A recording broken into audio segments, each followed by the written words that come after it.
Pessoal, mais uma vez, a jornalista Malu Gaspar, lá da Globo News, se destaca aí fazendo comentários, né?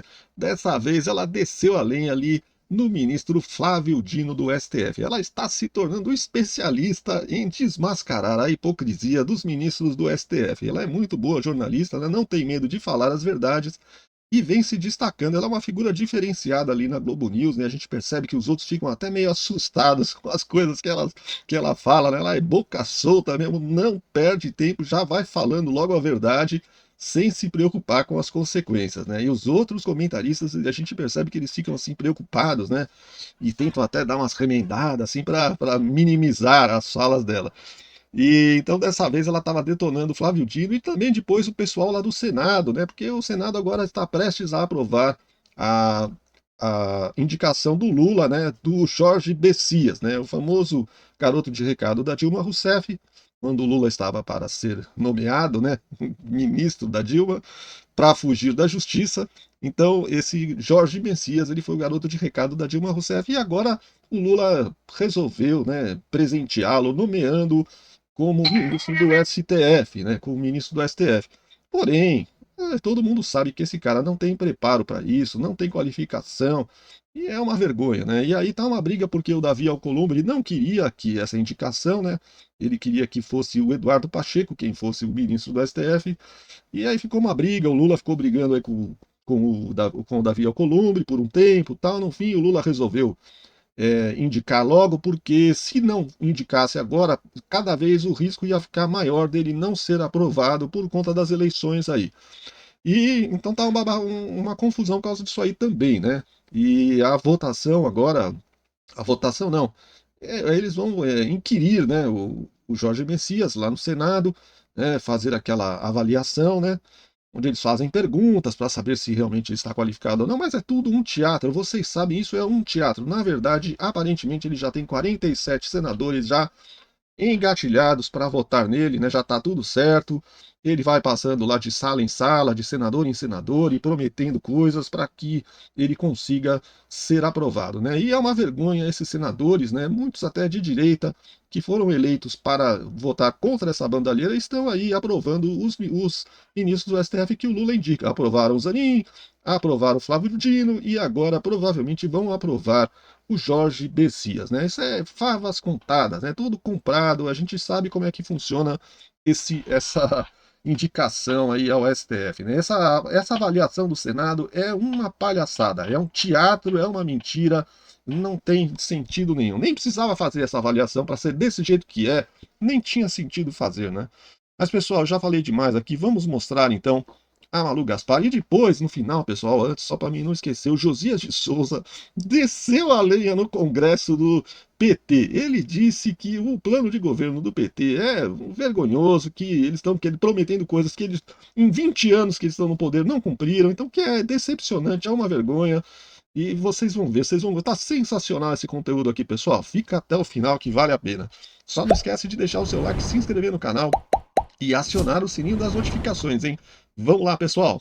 Pergunta central que permanece sem resposta nesse artigo do ministro Flávio Dino. Essas punições devem servir para os ministros do Supremo Tribunal Federal ou não? Porque todas essas reformas aqui, elas podem ser adotadas para juízes sujeitos ao SNJ, ao CNJ. Até agora a gente viu até uma proposta do Dino, uma decisão, uma liminar há um tempo atrás, a respeito de penduricalhos e tudo mais, em que ele dizia: todas essas regras servem para STJ para baixo, para nós não. E o que continua acontecendo aqui, a menos que o ministro Dino tenha mudado sua interpretação, não tenha querido escrever isso no artigo, é que todas essas punições podem servir para todo mundo abaixo do STF. E o STF continua ileso, inatacado. Então, o que eu interpreto? É uma iniciativa destinada a dizer, olha, vamos combater os críticos do STF, mas atacando o problema que está sendo colocado? Não, é com diversionismo. Vou propor uma série de coisas que não vão me afetar, não vão atacar a crise em si. É como o Valdo está falando, continua sem resposta a questão do Master e dos ministros. Então, o ministro Dino está fazendo propostas que, obviamente, quem vai discordar dessas propostas? Punições mais graves, diminuir a quantidade de instâncias para que você julgue pessoas acusadas de corrupção. Ele mesmo diz, olha, não é um punitivismo ilusionista, são propostas concretas. São, mas continua a pergunta, o que fazer com ministros do Supremo? Porque enquanto você tem uma justiça em que existe uma casta que não pode ser investigada, essa justiça não é real. Então, enquanto se continuar os ministros do Supremo querendo atacar essa questão, fazendo uma política de iniciativas de impacto sem atacar o problema real, para mim não adianta nada. O que eu tenho ouvido até no fim de semana e agora é que o Davi Alcolumbre, esse negócio que o Messias quer ouvir dele, que ele não vai trabalhar contra, se ele está esperando isso, ele pode até ouvir, mas não é verdade, porque o Davi Alcolumbre está trabalhando contra. Ainda está trabalhando contra, tanto em movimentação de bastidores, como movimentação real de conversar com os senadores e tal. E aí eu acho que é um risco mesmo, André. Assim, ele pode vir a tomar uma derrota, outra derrota, mas ele resolveu que ele vai até o final aí nessa jogada, tanto que é por isso que ele não está querendo receber o Messias, né? É o único, parece que é o único senador com quem o Messias não vai conseguir Importante conversar. você falar isso, porque o Messias esteve com senadores de oposição e ele ouviu de senadores de oposição que ele não vai ter o voto desses senadores, mas ele tem repetido que não vai levar o voto, mas vai levar a amizade de alguns senadores. Mas assim, até os senadores... Está se revelando um grande sabonete, né? Mas os senadores de oposição, estou falando isso para dizer, eles receberam o Messias. Sim, e como Mourão, que Girão. não vão votar, mas vão, porque são evangélicos, têm ligação com questões mais do conservadorismo, que eles acham que é melhor ter um Messias. E até o Flávio Bolsonaro recebeu o Messias, esteve com o Messias, não recebeu, mas esteve com o Messias. Então eu acho que o Davi Alcolumbre está fazendo um gesto bem claro.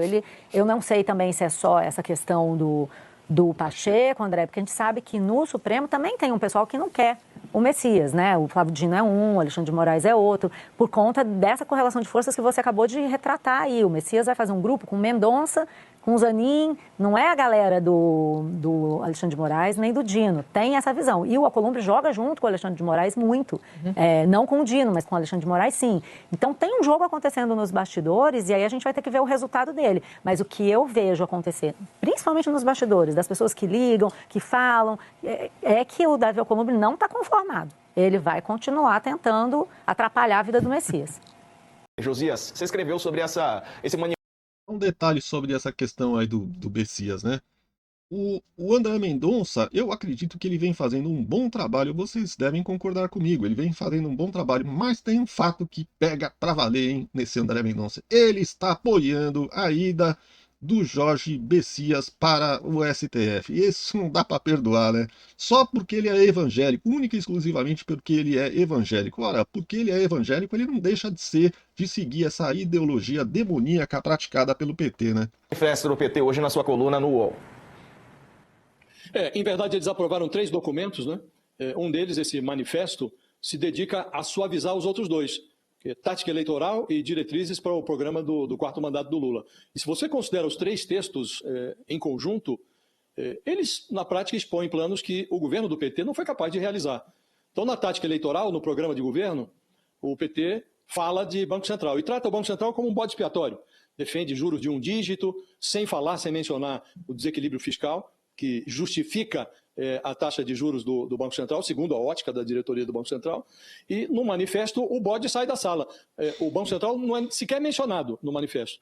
Então, quando estava lá no Banco Central o Campos Neto, esse lero-lero, juros, crítica ao Banco Central, valia como um desabafo. Agora, com juros de 14,75%, e com o Gabriel Galípolo no comando do BC, nem como desabafo isso vale.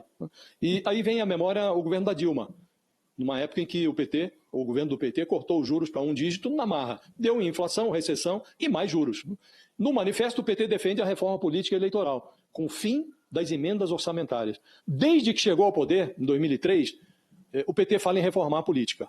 Nos 2 primeiros reinados o governo comprou apoio congressual com o Mensalão e com o Petrolão. E sob o governo da Dilma, as emendas começaram, graças às artimanhas do Eduardo Cunha, começaram a se tornar impositivas. Em 2022, o Lula prometeu que ia abolir o orçamento secreto, uma excrescência que surgiu no governo Bolsonaro. E depois de eleito, o Lula nem tentou isso, manteve o Centrão nos principais, na Codevasf, por exemplo, ninho de orçamento secreto, o Centrão está comandando até hoje lá. No manifesto, o PT prega a taxação da jogatina eletrônica, das bets. No programa de governo fala até em proibir o jogo do tigrinho.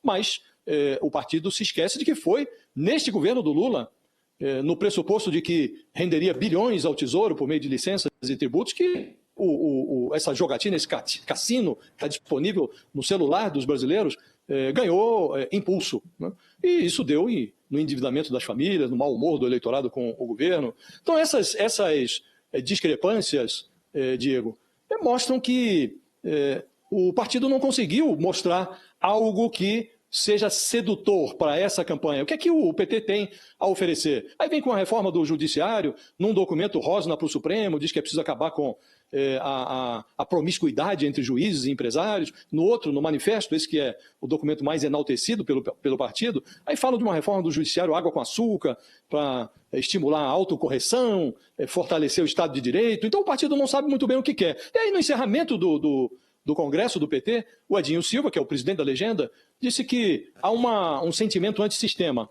mas que a resposta do antissistema, nas palavras dele, está na esquerda, não na direita, não no fascismo. Está conosco a resposta ao antissistema. Se você junta as presidências todas do Lula, da Dilma, o PT está dando as cartas no Palácio do Planalto há 17 anos e 8 meses, agora no final desse terceiro mandato do Lula. Então é mais fácil o partido se consolidar como algo que ficou fora de moda, e boa parte do eleitorado enxerga para o PT, para o Lula, como algo fora de moda, do que o PT agora, a essa altura, virar antissistema, do dia para a noite. Né? O que resta de consolo para o Lula é que, na oposição, o único contraponto competitivo que a oposição conseguiu organizar é o Flávio Bolsonaro, que é uma novidade com aroma de naftalina. Né? Então, esse é o consolo do Lula. Agora, esse congresso do PT foi, de fato, decepcionante, Diego. Aí, pessoal, você viu aí o Josias de Souza, no final ele deu uma cutucada ali no Flávio Bolsonaro também, mas era de se esperar, né? Porque ele, na verdade, esse cara é de esquerda, ele sempre apoiou aí a eleição do Lula e apoiou o governo do Lula, e agora parece que eles cansaram um pouco, né? Acho que eles estão de saco cheio também, porque esse governo realmente foi um fiasco, não fez nada que preste, foi uma tranqueira, o governo ruim esse governo do Lula, né? Nossa senhora, o país está quebrado, financeiramente quebrado, as famílias estão completamente endividadas. E eu não acho que é por causa do tigrinho, não é por causa de jogatina, não. As famílias estão endividadas porque o dinheiro não dá para viver, está muito difícil de ganhar dinheiro no Brasil. O que está se ganhando no salário, mesmo as pessoas que são empreendedoras, está muito difícil as coisas, né? Não é só a família brasileira que está endividada, também as empresas estão endividadas. Nós temos tendo recordes e recordes aí no governo Lula de quebradeira nas empresas, pedidos de concordata. Então, sabe, o país está péssimo, está uma situação horrível, né? O Lula disse que entrou porque, né, para acabar com o ódio, era o governo do amor. Que amor? Ele passou o mandato inteiro disseminando ódio contra a direita e continua fazendo isso, né? Disseminando ódio contra as pessoas de direita, contra os políticos de direita. Então o Lula não tem nada, ele não é nada daquilo que ele prega, né? Ele faz tudo que ele prega, ele faz ao contrário, né? Então é isso aí, um governo fracassado que eu acredito que dificilmente vai ser eleito, né? Se as urnas forem corretas, né, forem realmente derem o resultado que normal, né? Se não tiver aqueles votos do Nordeste que começam a aparecer de repente, né? Eu acredito que o Lula não vai mais ganhar, não. Eu espero, né? Torço para que não aconteça. Mas é isso aí, pessoal. Espero que vocês tenham gostado do vídeo. Se vocês gostaram, deixa o seu like aí, se inscreva no canal, aciona o sininho das notificações e deixa também o seu comentário. Gostaria muito de saber o que você está achando de tudo isso. Valeu, obrigado, um grande abraço e fiquem com Deus.